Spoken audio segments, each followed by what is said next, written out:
Hello, Hey, friends.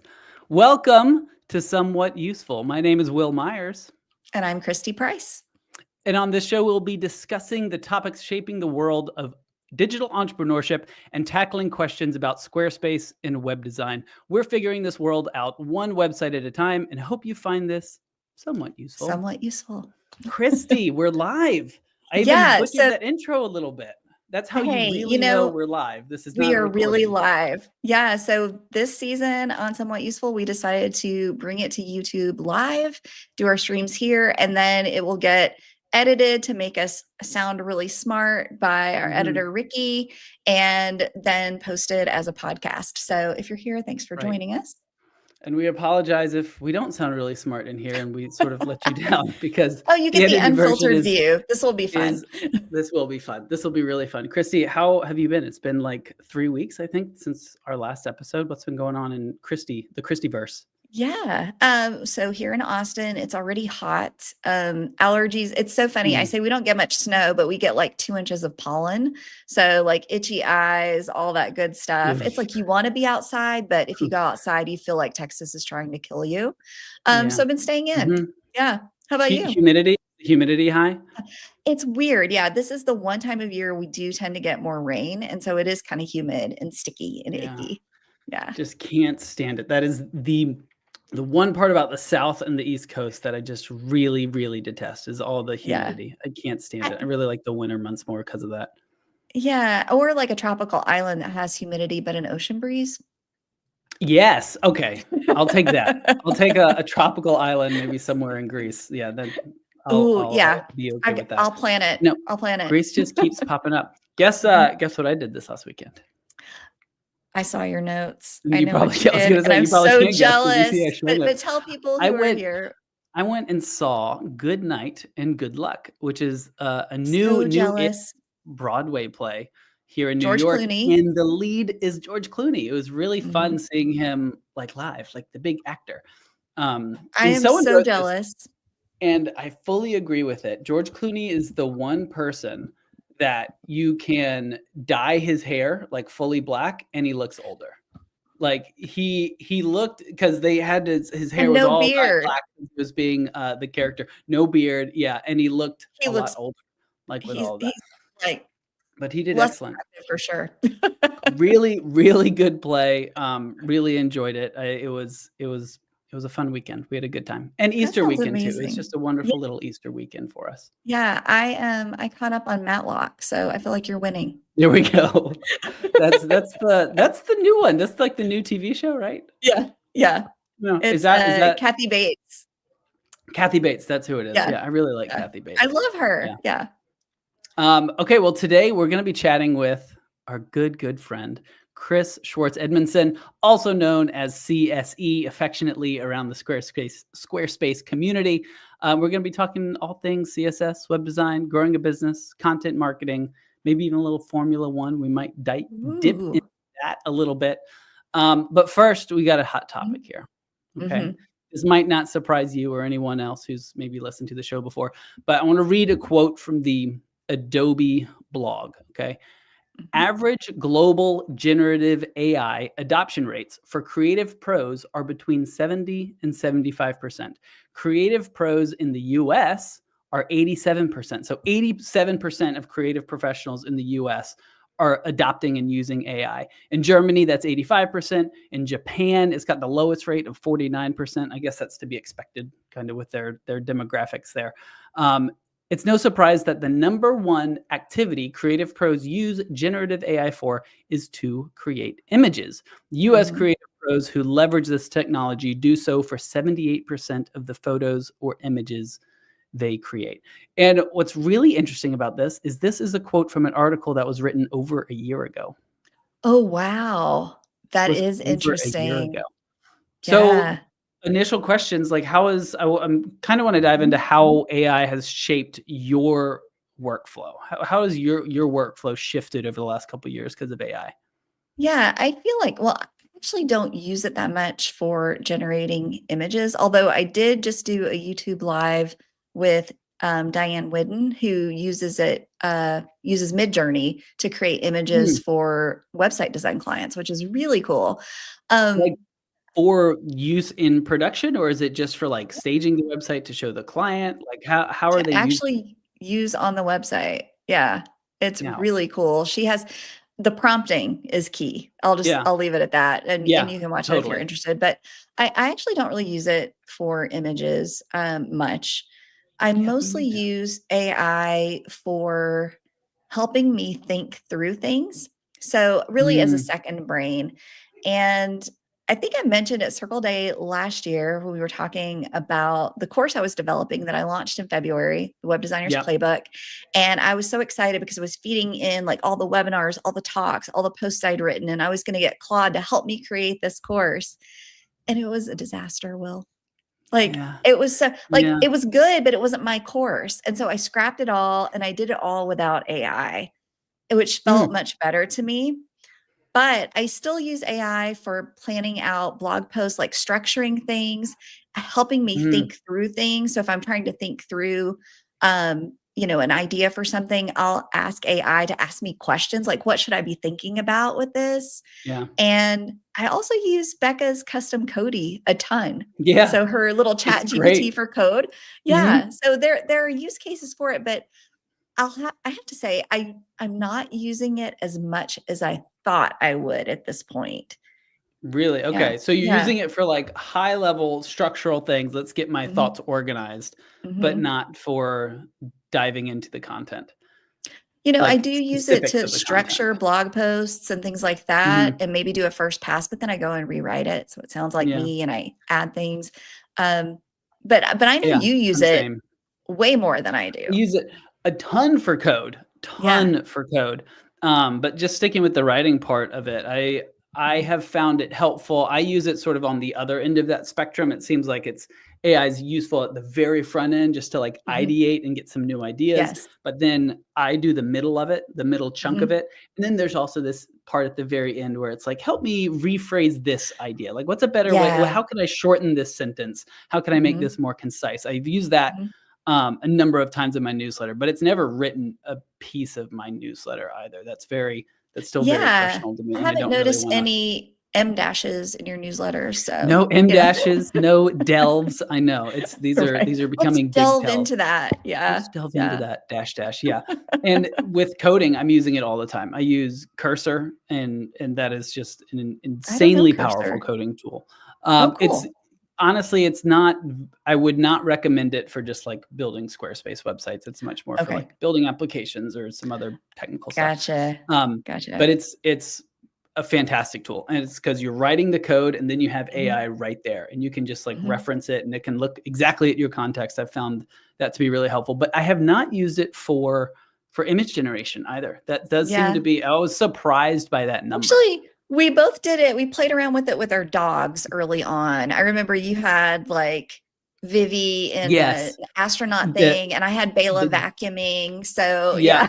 that's true. Yeah, it's fun and cute for those, Yeah. but it's more just like, hey, here's a photo, and just Yeah. like share it with Ren or something. It's not. Yeah. I haven't. I don't think I've used like an AI photo. And no, I did one. I did one actually. I in my newsletter, I wanted to talk about a word. It was a German word, and I Oh, forget what it is. uh-huh. Morgenmuffel. I think it was Morgenmuffel, like a morning grouch. I just love that word. But I Morgan used Muffle. AI to create a snapshot of Morgenmuffel in the dictionary. And it was I was pretty impressed with it. That's Um, cool. but Yeah. I'm gonna move us on a little bit just so we can Mhm. get to our special guest, Chris. Yeah. Well, should So we let's should talk we talk about about Squarespace AI. Squarespace? Yeah. Yeah, So yeah. I think there are Where's three. Squarespace using AI? Yeah. So there are three places, right? So there's the inside the text block, there's the little lightning bolt you can press, which I've not Mhm, gotten great results with. Like I tend to just ignore that. And mhm. helps you write your Yeah. content, but not loving that one. The one I do think has a lot of great potential is the new one that they just rolled out for SEO descriptions and image alt Mm, tag descriptions.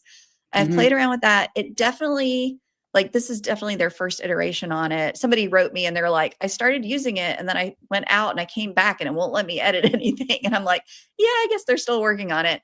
But so if you use it, in the image continue descriptions? on. Yeah. Oh, wow. So it does all the alt text for you and they're really good. Like, they're good descriptions. So I think that's pretty cool. And Interesting. then Okay. the third, which I think is kind of the elephant in the room, right, is Blueprint AI. This is instead of starting with a template, you can start with Blueprint AI to generate a website, which, as far as I can tell, is like 100% Blueprint and 0% AI. Yeah. Yeah, and that just made me think of, the other one. There's the stock photos AI. Oh, the AI Um, backgrounds. the AI backgrounds, and it's I don't know, like, I get That Squarespace was a needs to swing and a throw AI miss. into some things. Yeah. So I find the backgrounds helpful for someone who's designing a bunch of, like, templated plugin websites, and I just need to use Mhm. something. But Yeah. just calling them AI is, like, a little weird because it's like, maybe Yeah. you used AI to generate them, but I don't know. But Yeah. I've kinda found them helpful. But same thing with Blueprint, like, not really seeing where AI fits into this. Um, but Yeah. it's kind of a helpful tool. It is, It's going a through very it and then helpful just tool, but building. yeah, the name is just, like, a little off, and It maybe does feel maybe like they'll you're add AI to it at some point, and yeah, that would be maybe it's really coming cool. down. Maybe Yeah. it's coming down the pipe.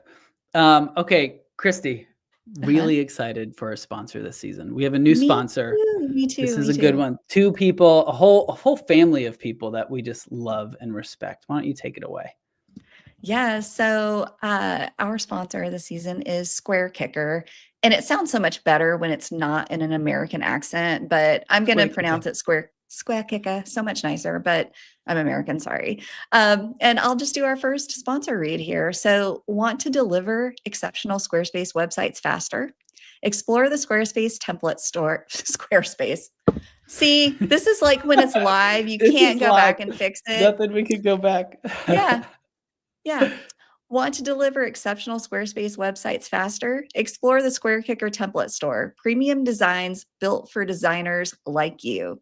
Each template serves as a customizable foundation, reducing design time while maintaining the unique touch your clients expect. Visit squarekicker.com to learn about scaling your business with templates and get 15% off all Square Kicker products with code somewhat15 today. Created by Squarespace expert designers from around the world, these templates install with just a few clicks and are fully customizable for each client's unique needs. Each template features stunning Square Kicker animations, which you can customize with a Pro extension included in your purchase. With dedicated 5-star support, hey Shannon, you'll deliver standout websites while growing your design business.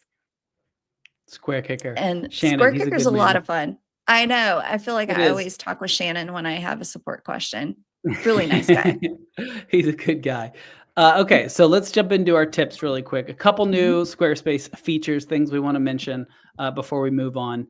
Mine is QR codes. QR codes were dropped into pages. You just edit a page, toggle on the little QR code button, and boom, you get an image of a QR code. You can download that image. You can put it on like a menu if it's a restaurant. You can link to a specific page on your website if you're printing out a brochure. Not exactly sure what, but it's really cool that this is baked right into the product. I would love a way to like create short links and do Mhm, if I'm now just moving past I love this and now mhm, this is what I want more. mhm. I would love a way to create short links and then create QR codes with those short links because often I would want to redirect things. Yeah. But I love seeing this. This was like a nice little feature they just sort It of was a dropped in. nice It's like, little boom. ad, and it was a surprise. Like, we didn't get a heads up Mhm. on it. We were just in No, page settings one day, and it was there, so that was pretty boom, cool. it's Um, there. the other thing that Yeah, it I'm was really fun. excited about is if you're a Squarespace web designer, you probably have a lot of domains in your account Mhm. dashboard. And when Squarespace bought Google domains, there were like a ton more domains there. And initially it was a real bear to try and find anything in there, but now you can search for domains and they load much faster. So things are looking up for the account dashboard and domains. So if you were in there a few months ago, go check it out again. It's gotten a lot better. It's getting some love. It's getting some love. So I'm Yeah. happy to see it, happy to see it. All right. So let's move into our guest, Chris Hey, Chris. Schwartz-Edmiston. Hello, Chris. Welcome to Somewhat Useful. Chris is a CSS expert, an expert in CSS who's passionate about helping designers create stunning Squarespace websites. Through his YouTube tutorials, one-on-one training, courses, and plugins, Chris helps designers all over the world build more custom-looking Squarespace websites. Thank you for joining us, Chris. And thank you for just helping the Squarespace community, man. Thank you. Well, thank you for having me. I'm excited to be here. Yeah. Absolutely. Well, just in case people haven't met you, I would love for you to tell us a little bit about the CSE origin story with Squarespace and coding. So how did you get started with Squarespace and coding, and how did you get to where you are today? Yeah, so I started with coding long before I started with Squarespace. I just really got into coding in high school, and I think I've just always loved creating. Like when I was a kid, I remember my dad got one of the early smartphones, and I had my Legos, and I would just make little movies by taking a picture and then moving the Lego, and then taking a picture and then moving the Lego and taking a picture. So it was really early stop motion. And then I would just flip through the phone really fast. So it was a digital flip book. So I feel like I've just always loved creating. And then I discovered coding, and it was a way that I could, write stuff on the computer and have this thing appear that I created. So in high school, I just sort of discovered this thing and really loved it. And I just learned it for free in my spare time, just watching YouTube videos. I feel like Legos is a great entry point into coding. Legos is just. I was a huge Lego kid. Still love Legos. They're amazing. Yeah, don't knock Legos. That's awesome. Well, how did you move from coding into Squarespace? Yeah, so I was just on my local computer, in Notepad. I was, designing websites just locally, coding out full websites. And I didn't know how to host them. I didn't know how to get a domain name, but I was just learning the skill of creating websites.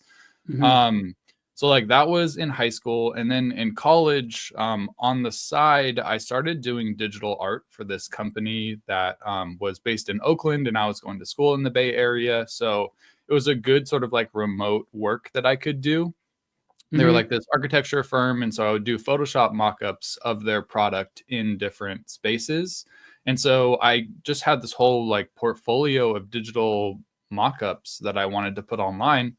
And so I was looking into okay, I know how to build a website, but I don't know how to host it or get a domain name. So what is this thing that I could use to actually put my stuff online? And then that's how I discovered Squarespace. And one of the selling points for me was that you could customize it with the custom CSS and code injection. So it felt like this really awesome way that I could get stuff online very easily, and then also use all of the skills that I had developed. Totally. Yeah, all that networking stuff is really the pain point, I feel with a lot of the people who like building these things, because it's just it is a total black box getting a website up online. And it was really nice seeing Squarespace handle that. Well, how did you translate that into now a business? What does your business look like today? Yeah, so I created my website on Squarespace to show off my digital mockups that I was doing, and I really enjoyed the process of doing that. There was so much tinkering that I was doing. There was so much customization with CSS. That was back on the Brine template in Squarespace 7.0, and there's no way to do a fixed header. So I was just using custom CSS to make a fixed header, so it would, stick to the top of the window as you scroll. And I hadn't really seen that done anywhere. So fast forward a little bit, I'm now working at my first job after college at a marketing agency, and I was just loathing getting up for work every day. Like this job was just not for me. So pretty much as soon as I we've all started been there. Yeah. Oh yeah. So pretty much as soon as I started it, I knew that I was not going to be there for a very long time, and just wanted to like save up as much money as I could to leave.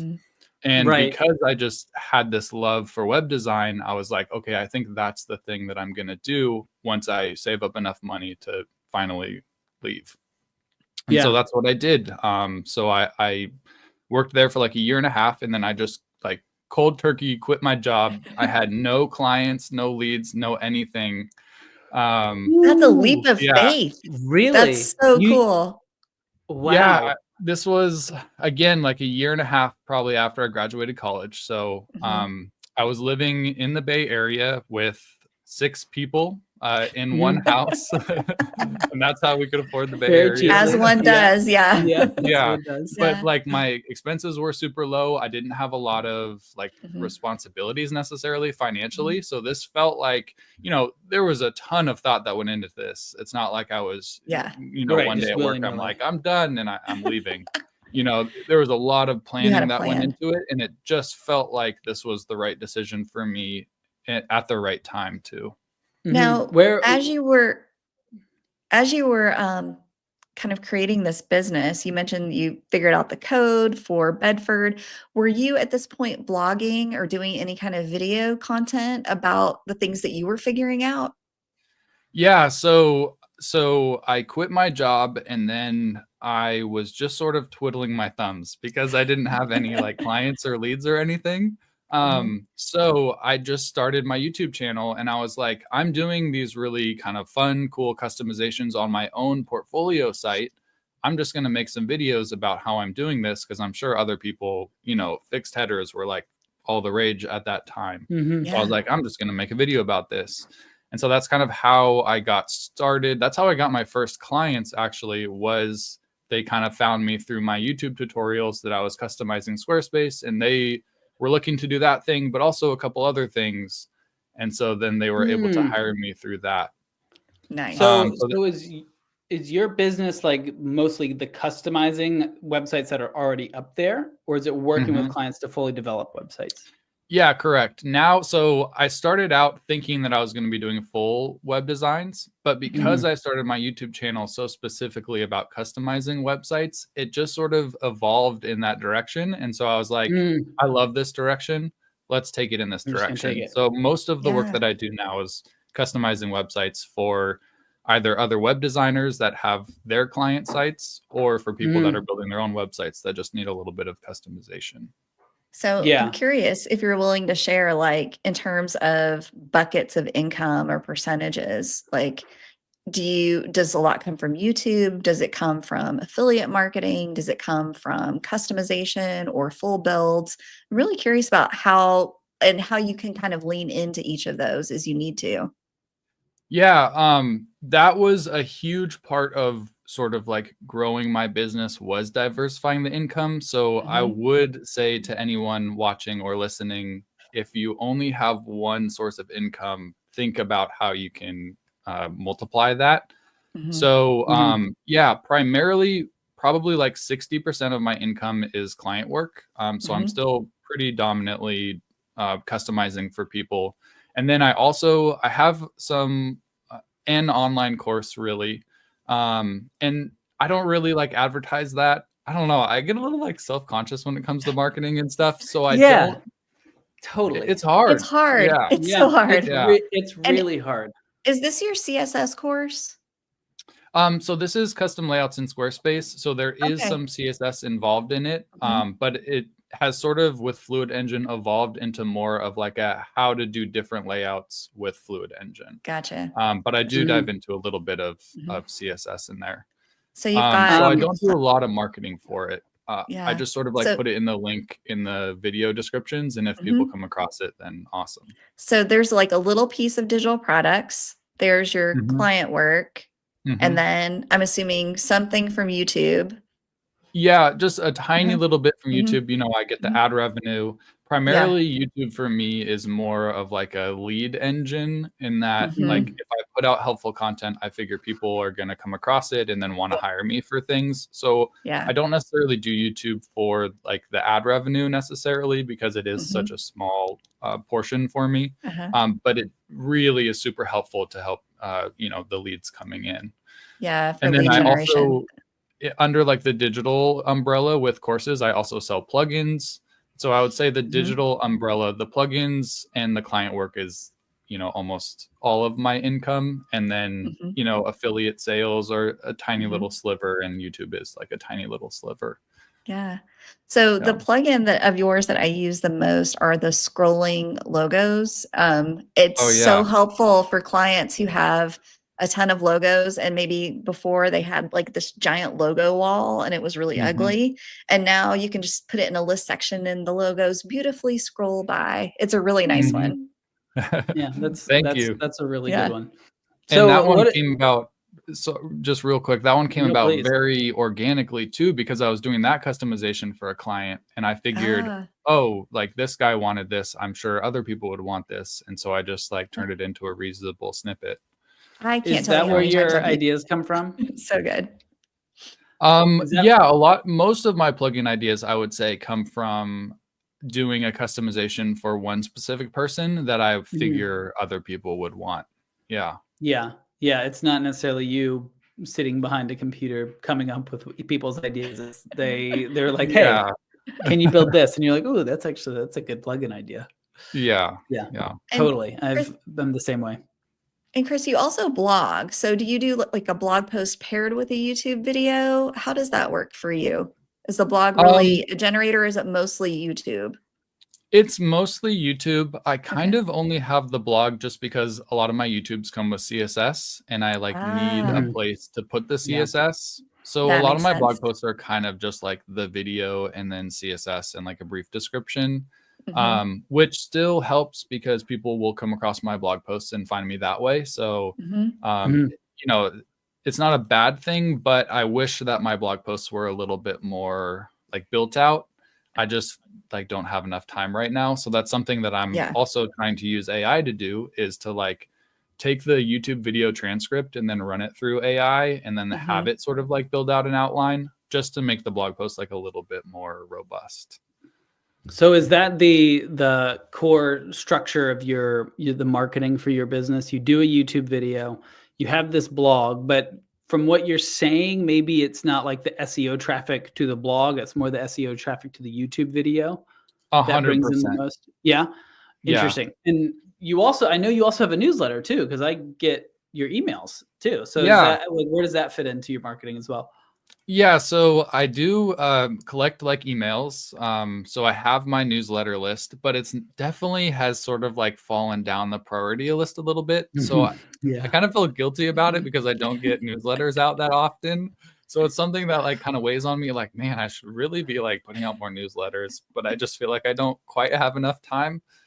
So definitely like the newsletter is there and I try to do my best to like put out emails, but it does kind of fall by the wayside sometimes. Yeah. But I try and check in every once in a while. I think totally it's hard. I feel like we kind of feel like we have to be doing everything everywhere all at once. That was a movie, right? That was a movie, yeah. And it's so difficult. And we have to kind of lean into just the pieces that are driving our business forward or providing income for us.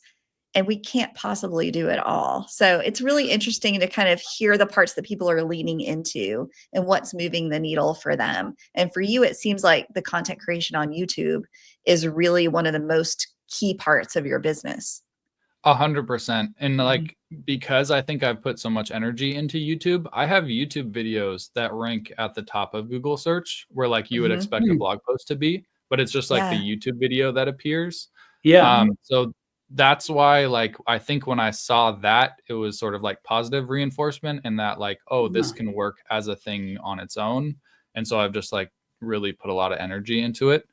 But lately, I've just had so much client work, like I haven't had the time to also devote to the YouTube channel. So I feel a little bit guilty about that too right now. Well, client work is a sure thing, right? You do the work and then you get a paycheck. So that's really nice. Yeah. Would you want to transition into like full-time YouTube stuff? Do you like sort of the breakdown between the two in your business? Where would you like to go? Yeah, that's a good question. I think what I'm doing right now is sort of has bits and pieces of where I want it to go. I think if I probably did content creation full time, I could, like monetarily go farther than I am right now. Or if I just went full time in the client work monetarily, I could probably go farther than I am right now. But because I have to divide my attention between all these different things, there's a lot of different balls to keep in the air juggling. But I don't think, because I think the client work inspires a lot of the content. I don't think I ever want to leave doing the client work, because it is just so helpful to like be in it kind of, and to know what people need, because those are things that I need and the people that I'm working with need. So I think I would skew it a little bit more in the content direction, but I don't think I will ever leave client work completely, because I just enjoy it so much. Yeah. And I feel like it would get boring to just do one thing all the time, right? Like if you just did client work without creating anything outside of that, or if you just did content creation kind of in this vacuum without the input from your client work, it really feels like they go nicely hand in hand. And like, I'm sure you guys feel the same way, but just as creative people, like when you're creating the content, it sort of like fulfills that thing.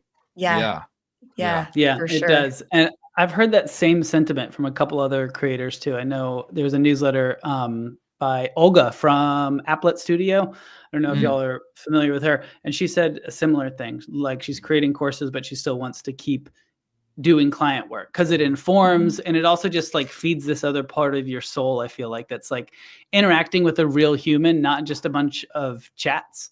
Like, or comments or views or something. You're like talking with a human, which is really nice.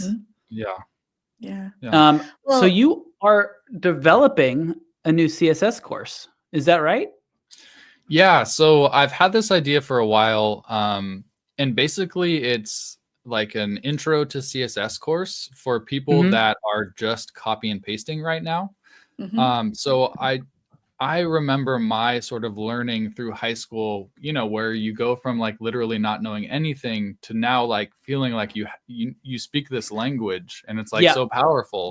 So I'm looking to take people from that place of like, I can copy and paste and, I sort of understand some things, but then take them from that place to a place of like understanding. So that's the goal of this new CSS course. I love it. And I love and that. you have the first couple of lessons up now, right? Is this something people could join now and get those first couple of lessons? Yeah. So I'll have a sign up link that I can share with you guys where they can sign up for the wait list. But I do also have 3 intro lessons out there and they're totally free and you don't even have to sign up for those. So I'll share that link with you guys so you can share it to people. And that's just like a pure like introduction to CSS. Perfect. If you want to drop it in the chat here for the YouTube live, then we'll also add it to the show notes too. Oh, cool. Yeah. Okay. Yeah. And as we're talking about content creation in general, I bet a lot of folks in our audience are interested in starting a YouTube channel. And obviously that's something that you've done really successfully. So I would love to hear your advice for people who are thinking about getting started on YouTube. What advice would you give them?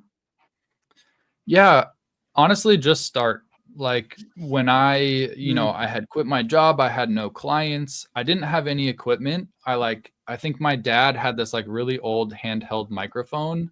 So like I think it was like this just little dinky USB microphone and I had my laptop and that's the only gear that I had. And so I would screen share my screen and I would talk into this little like dinky microphone. And those were my first videos on YouTube. And like my first fixed header CSS tutorial, that's how I did it. And I just kept doing that. Yeah, exactly.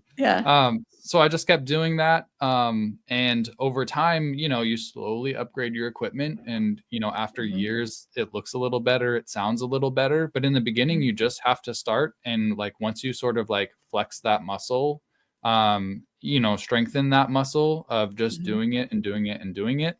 then you can worry about how good or how it looks and how it sounds over time. And this is something that Will and I have talked a lot about too. It's just that, one, letting go of perfectionism, because that's going to prevent you from actually getting things done. And two, you said just keep doing it, right? So the people that are successful are the people that are willing to just keep posting videos for those first 10, 12, 15 months when nobody's coming to their channel. And then, one day the world shows up. Yeah. Just like shooting them out into the abyss. And you're like, I hope that was helpful. Oh yeah. I don't know. We'll see. Yeah. Even like still when I release videos, I have no idea if it's going to resonate with people. I really hope it does. So I feel like I'm still sort of like flexing that muscle of, okay, like just keep doing it. I hope this is helpful. Yeah. Totally agree.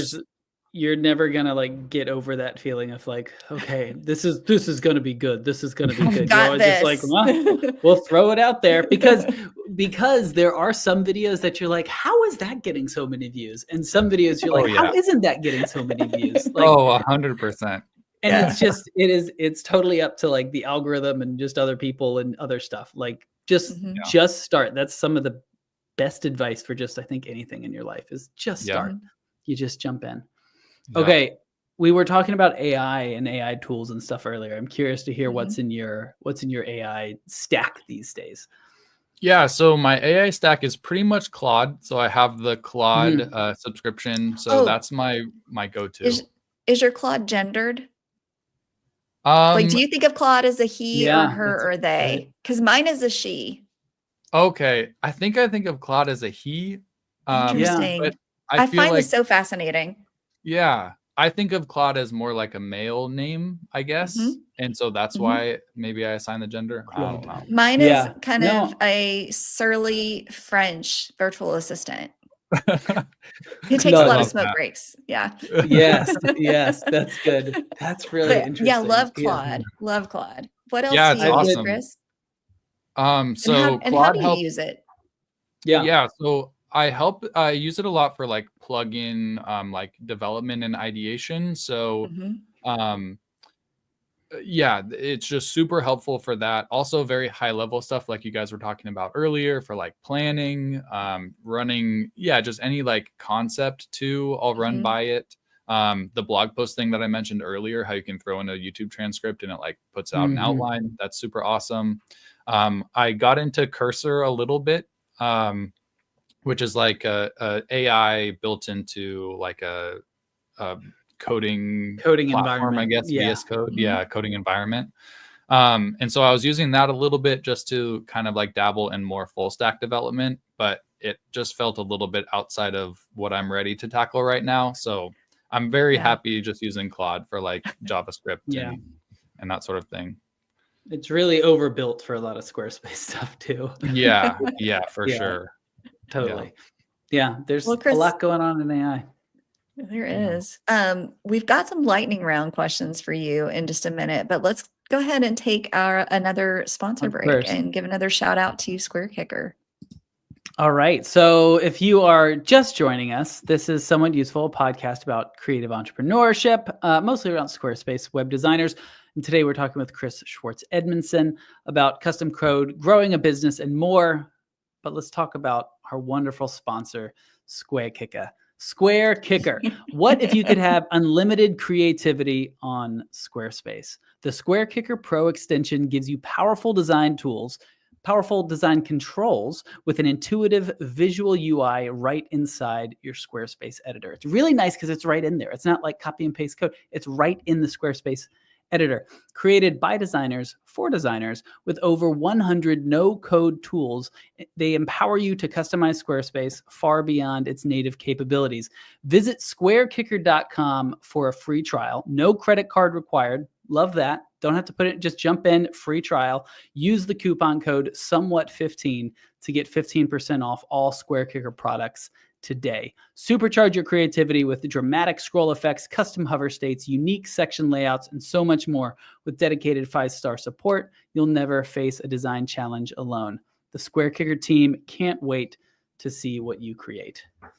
It's fun doing Nice, Will. Square. Thank you. I moved through it. I got through it. Yeah. Live, which usually we have to do a lot of recordings of these. I like doing a Square Kicker promotion on an episode that's pretty focused on code, because there's a huge, like, a lot of people shouldn't jump into code. A lot of people, they're like, depending on what you want to do, using code is overbuilding it. If you have some of these tools that you can use, just use the tools. Use the tools. And there's something to be said with Square Kicker. It's just all built into one tool. You don't have to learn anything else. You don't have to find things one place or another. It's just all right there.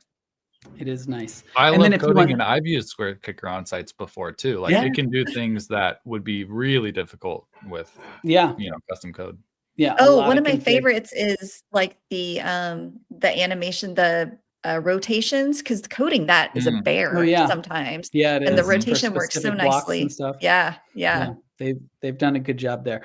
All right, so let's jump into our lightning round questions. Christy, you want to kick us off?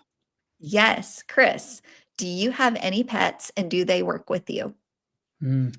I do not have any pets. We live in a rental property, and the landlord doesn't let us own pets. But we do have kind of like a long-term dog sitting situation. Nice. So we kind of feel like we have like a little bit of a part-time dog. It's a little like Labradoodle, very cute. Her name is Luna. I love that. And like the best of all possible worlds. You can take her when you want her and then send her home. Yeah, that 100%. works out. That works out. So we talked about AI tools earlier, but now we're going to talk about more globally, more generally. What are the top 3 tools in your tech stack? The top 3 tools, AI tools? Just generally. So not just AI. Generally. So just anything. Claude, I think, has to take the number 1 spot. That's fine. Oh my gosh. So helpful. It's so good. Yeah. And then I find myself using Photoshop a lot. Just like Photoshop. I use it for, like something like thumbnail creation, but then also for the web design. Like I'm constantly cropping. The content aware fill is amazing. Like if you get a picture that the subject is like super close to the edges like of the crop, then you can use the Photoshop content aware fill to just expand the edges. And the content aware fill is really good. Wait, it works well? Oh, it's so good. And okay, so, you're going to have to do a little tutorial for us with that soon. Because like as the website, as the browser shrinks, then image blocks, if they're set to cover, then the image block will kind of get tall and skinny. And if your subject is cropped right to the edge of the photo, they're going to get cut off. They're gone. But if you have the content aware fill to just give a little bit more kind of like padding around the subject, it's amazing. Yeah, that's real. So we were talking earlier. We had said 78% of people, and this was a year ago, use the generative AI tools, and that's probably what they're referring to. Chris CSE's usage within Adobe. Right there. I'm the Adobe suite kind of makes me nervous because there's so many controls. Like I've struggled to like get into it. It seems very daunting. And this is someone who loves code. Like this seems very daunting to jump into it, obviously. But I agree.